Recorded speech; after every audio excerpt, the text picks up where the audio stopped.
에스겔서 5장을 보겠습니다. 1절, 2절, 2절을 함께 읽겠습니다. 인자야, 너는 날카로운 칼을 취하여 삭도를 삼아 네 머리털과 수염을 깎아서 저울에 달아 나누었다가 그 성읍을 에워서는 날이 차거든 너는 트럭 3분지 1은 성읍 안에서 불사르고 3분지 1은 가지고 성읍 사방에서 칼로 치고 또 3분지 1은 바람에 흩어라. 내가 그들을 따라 칼을 빼리라. 에스겔 선지자는 날카로운 칼을 취하여 삭도로 삼아 자기 머리털과 수염을 깎으라는 명령을 받습니다. 하나님은 에스겔 선지자에게 예루살렘 멸망을 상징하는 예언적 행동을 지시하신 것입니다. 날카로운 칼은 바벨론 군대를 상징합니다. 머리털과 수염은 예루살렘 거민을 상징합니다. 삭도로 깎은 머리털과 수염을 저울에 달아 세 등분으로 나누었다가 멸망의 때가 차면 3분지 1은 성읍 안에서 불살하고 3분지 1은 가지고 성읍 사방에서 칼로 치고 또 3분지 1은 바람에 흩어라. 내가 그 뒤를 따라 칼을 빼리라 하였습니다. 이는 성 안에서 기근과 질병으로 죽어갈 사람들과 포위군이 성을 공격하고 점령할 때 바벨론 군사들의 칼에 죽임을 당할 사람들, 그리고 겨우 목숨을 부지하고 정처 없이 도망하게 될 사람들이 있을 것이며 이들까지도 뒤따라가며 심판하실 것이라고 예고하였습니다. 3절, 4절, 2절을 함께 읽겠습니다. 너는 트럭 중에서 조금을 가져 네 옷자락에 싸고 또 그 가운데서 얼마를 가져 불에 던져 썰으라. 그것에서 불이 이스라엘 온 족속에게로 나오리라. 옷자락에 사는 것은 보호를 의미합니다.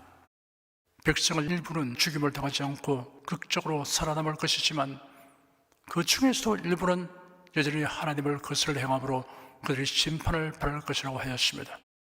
5절에서 7절까지 함께 읽겠습니다. 주 여호와께서 가라사대 이것이 곧 예루살렘이라. 내가 그를 이방인 가운데 두어 열방으로 둘러있게 하였거늘 그가 내 규례를 거스려서 이방인보다 악을 더 행하며 내 율례도 그리 함이 그 둘레는 열방보다 더하니 이런 그들이 내 규례를 버리고 내 율례를 행치 아니하였음이라. 그러므로 나 주 여호와가 말하노라. 너희 요란 함이 너희를 둘러있는 이방인보다 더하여 내 율례를 행치 아니하며 내 규례를 지키지 아니하고 너희를 둘러있는 이방인의 규례대로도 행치 아니하였느니라. 예루살렘이 열방으로 둘려있다는 것은 지리적으로 중심에 있다는 것을 지적하는 것입니다. 지리적으로는 아시아, 아프리카, 유럽 세 대륙의 중심에 있습니다. 중심에 있다는 것은 영적으로는 그들에게 중대한 책임과 의무가 주어지다는 사실을 의미합니다. 이스라엘은 하나님께로부터 직접 율법과 예언을 받은 백성입니다. 이는 영광스러운 특권이면서 또한 중대한 책임입니다. 오늘날 교회는 중대한 책임과 의무를 지고 있습니다. 신구약 성경을 가지고 있으며 예수 그리스도로 말미암는 구원의 진리를 받았습니다. 이는 영광스러운 특권이며 또한 중대한 책임입니다. 이스라엘은 그 책임과 의무를 행하지 아니하는 까닭에 무서운 징벌을 당하였습니다. 교회와 성도들은 이러한 역사의 교훈을 배우고 정신을 차려야 합니다. 나쁜 전철을 따르지 않아야 합니다. 8절에서 12절까지 함께 읽겠습니다. 그러므로 나 주 여호와가 말하노라. 나 곧 내가 너를 치며 이방인의 목전에서 너희 중에 벌을 내리되 네 모든 가정한 일로 내어 내가 전부 후무하게 네게 내릴지라. 그리한정 너희 중에서 아비가 아들을 먹고 아들이 그 아비를 먹으리라. 내가 벌을 네게 내리고 너희 중에 남은 자를 다 사방에 흩으리라. 그러므로 나 주 여호와가 말하노라. 내가 나의 삶을 두고 맹세하노니 네가 모든 미운 물건과 모든 가정한 일로 내 성소를 더럽혔은즉 나도 너를 아껴보지 아니하며 긍휼을 베풀지 아니하고 미약하게 하리니 너희 가운데서 3분지 1은 온적으로 죽으며 기근으로 멸망할 것이요 3분지 1은 너희 사방에서 칼에 엎드려질 것이며 3분지 1은 내가 사방에 흩고 또 그 뒤를 따라 칼을 빼리라. 유다 나라가 바벨론 군대에 의하여 멸망당할 때 그 참상이 얼마나 끔찍할 것인가를 전무후무라는 말로서 표현하였습니다. 전에도 없었고 앞으로도 있을 수 없을 참상이라는 것입니다. 나 주 여호와가 말하노라. 내가 나의 삶을 두고 맹세하노니 네가 모든 미운 물건과 모든 가정한 일로 내 성소를 더럽혔은즉 나도 너를 아껴보지 아니하며 긍휼을 베풀지 아니하고 미약하게 하리니 하였습니다. 하나님의 전에 우상을 들여놓고 우상 숭배하는 지금까지 되었으니 하나님께서 그들을 아낌없이 내버리고 조금도 불쌍히 여기지 아니하려고 하였습니다. 우상 숭배보다 더 하나님의 진노를 촉발하는 것은 없습니다. 12절에 너희 가운데서 3분의 1은 온족으로 죽으며 기근으로 멸망할 것이요 3분의 1은 너희 사방에서 칼에 엎드려질 것이며 3분의 1은 내가 사방에 흩고 또 그 뒤를 따라 칼을 빼리라 라는 이거는 앞의 2절의 내용을 한 번 더 구체적으로 반복함으로써 이스라엘 백성이 당해야 할 형벌을 강조하여 예고하는 것입니다. 13절 한 절을 함께 읽겠습니다. 이와 같이 내 노가 다한즉 그들에게 향한 분이 풀려서 내 마음이 시원하리라. 내 분이 그들에게 다한즉 나 여호와가 일심으로 말한 줄을 그들이 알리라. 하나님의 진노는 공의의 속성에서 비롯되는 것입니다. 하나님께서 분이 풀려서 마음이 시원하다는 것은 하나님의 공의가 충족되었음을 말하는 것입니다. 여호와의 열심이라고 형용한 열심이라는 용어는 질투라는 의미로도 사용됩니다. 신명기 4장에는 모세가 이스라엘 자손들에게 신신당부한 말씀이 기록되어 있습니다. 너희는 스스로 삼가서 너희 하나님 여호와께서 너희와 세우신 언약을 잊어버렸어. 네 하나님 여호와께서 금하신 아무 형상의 우상이든지 좋아하지 말라. 네 하나님 여호와는 소멸하는 불이시요 질투하는 하나님이시니라. 네가 그 땅에서 아들을 낳고 손자를 얻으며 오래 살 때 만일 스스로 부패하여 무슨 형상의 우상이든지 조각하여 네 하나님 여호와 앞에 악을 행함으로 그의 노를 격발하면 내가 오늘날 천지를 불러 정글을 삼노니 너희가 요단을 건너가서 얻는 땅에서 속히 망할 것이라. 너희가 거기서 너희 날이 길지 못하고 전멸될 것이니라.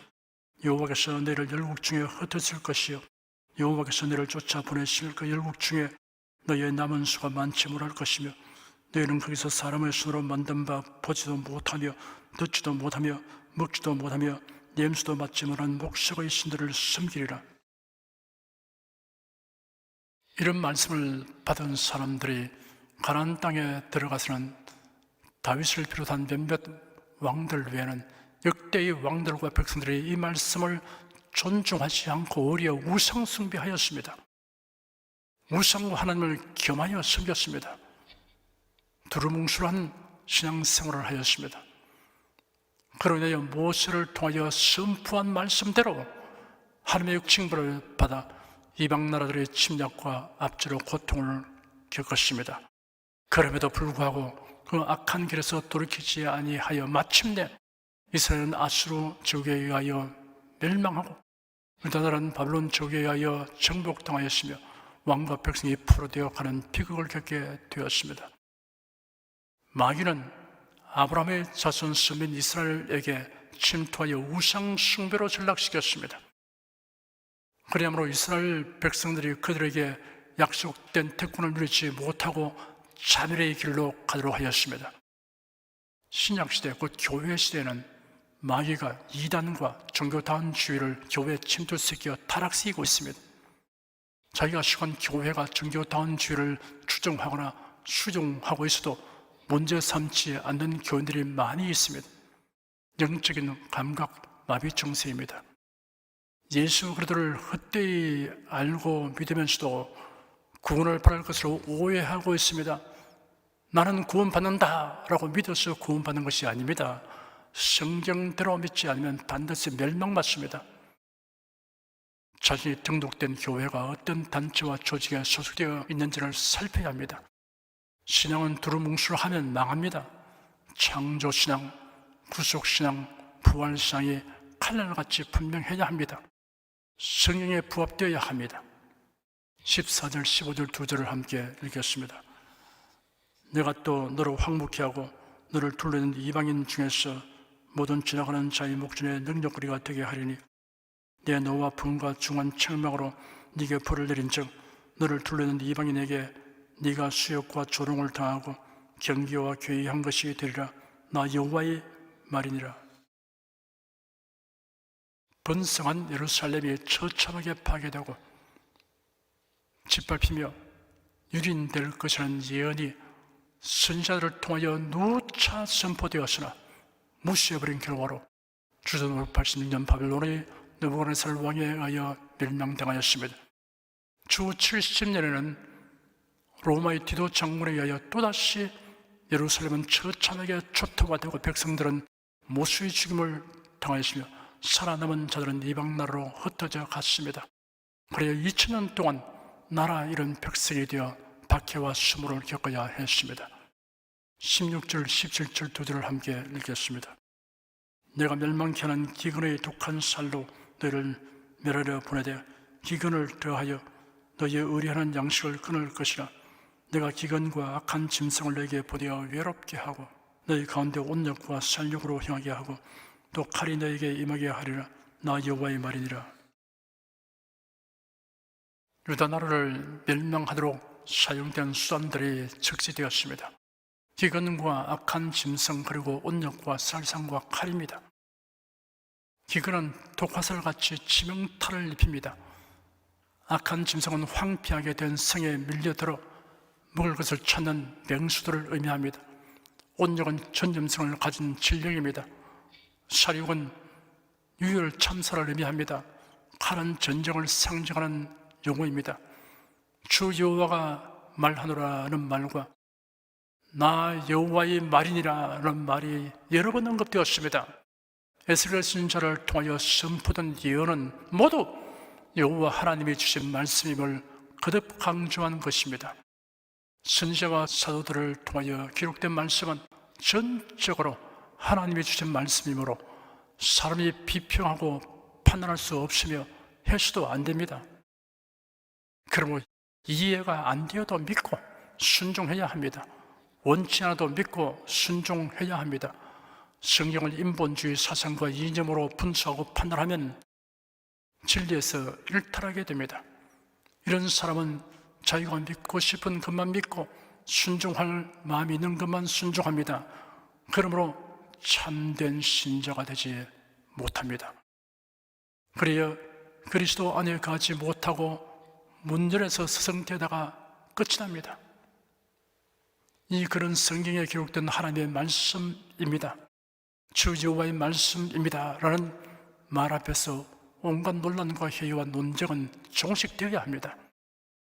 주 여호와가 말하노라는 말과 나 여호와의 말이니라 라는 말이 여러 번 언급된 것은 선지자를 통하여 선포된 예언은 어김없이 그대로 다 이루어진다는 보증과 증명임을 의미합니다. 이스라엘과 유다에 대한 선지자들의 예언은 역사 가운데 다 이루어졌습니다. 1.1억도 어김없이 성취되었습니다. 주 여호와가 말하노라 나 여호와의 말이니라 하시면 너희가 나의 택한 백성이요 내가 너희의 목자일진데 어찌 나의 말을 듣지 않으며 따르지 않느냐라는 뜻을 내포하고 있습니다. 야고라는 사람은 오랜 세월 동안 팔레스타인에서 선교사로 일했습니다. 어느 날 베르세바 지역을 방문하고 있는 야고 선교사는 길 옆에 있는 한 무리의 목동들과 마주치게 되었습니다. 그들의 양들은 돌투성이 있는 언덕에서 풀을 뜯어먹고 있었습니다. 선교사가 호기심으로 물었습니다. 당신은 어떻게 당신 양떼를 부르죠? 그러자 한 양치가 아주 낮은 목소리로 양떼들에게 보내는 신호를 들려주었습니다. 이를 지켜보고 있던 선교사도 그 양치기의 소리를 아주 정확하게 흉내내어 한두 번 연습한 후 양측의 외투와 지팡이를 빌려가지고 불을 떼고 있는 양떼 사이를 지나다니면서 양들에게 신호를 되풀이해서 보냈습니다. 그렇지만 이 가짜 양측의 신호에 머리를 쳐들고 반응하는 양은 단 한 마리도 없었습니다. 이번엔 진짜 양치기가 외투나 지팡이를 전혀 갖지 않고서 선교사가 했던 것과 똑같은 신호를 양들에게 보냈습니다. 그런데 놀랍게도 진짜 양치기의 신호를 들은 양들이 그 즉시 불 속에 파묻었던 고기를 쳐들고 재빨리 자기 주인에게로 몰려드는 것이었습니다. 양치기들의 말에 의하면 자기 주인의 신호를 듣지 못하고 가짜 양치기의 신호를 쫓아가는 것은 오직 병든 양뿐이라고 했습니다. 여러분, 제가 여러분에게 은혜와 진리의 말씀을 전하기에 온 마음과 뜻을 다하여 힘쓰고 있습니다. 긴 세월 동안 여러분의 신앙을 지도하고 있습니다. 여러분, 오랜 세월 동안 제가 전한 말씀의 그 내용이 성경에 부합되고 하나님 말씀을 넘어 지나치는 일이 없다는 것을 알 것입니다. 그래서 모든 성도들이 은혜와 진리 교회에 속해서 신앙생활을 하는 것을 큰 기쁨으로 알고 자랑으로 알고 있습니다.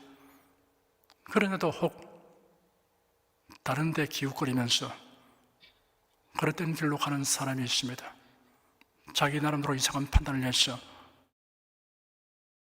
그렇게 미혹되어 갑니다. 거기에 대한 해답이 바로 이 양치기의 말이 있습니다. 병든 양은 어느 날 자기 주인의 음성을 듣지 않고 목자의 음성을 듣지 않고 다른 잘못된 목자의 음성을 듣고 가버린다 하는 것입니다.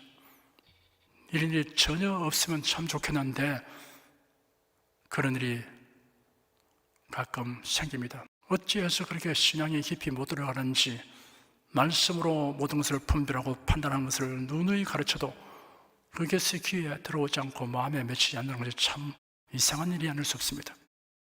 유다 백성들이 참 선지자의 말은 듣기 싫고 거짓 선지자의 말을 듣기 좋아하는 것은 그들이 영적으로 병든 까닭이었습니다. 기도하겠습니다. 유다 백성은 하나님의 택하심을 받고 율법과 예언을 바란 백성으로서 이를 널리 전파할 사명을 수행하지 않고 우리 이방 종교와 세속과 타협하는 죄를 범하였습니다. 교회 씨는 마귀가 이단과 종교다원주의와 세속을 교회에 침투시켜 타락시키고 있습니다. 이를 무시하거나 적당히 타협하는 영적인 감각, 마비증에 걸리지 않도록 항상 경성한 신자로서 성경대로 믿고 성령대로 전하며 성경대로 살도록 성령께서 우리를 주장하여 주시옵소서. 주 예수 그리스도 이름으로 기도드립니다. 아멘.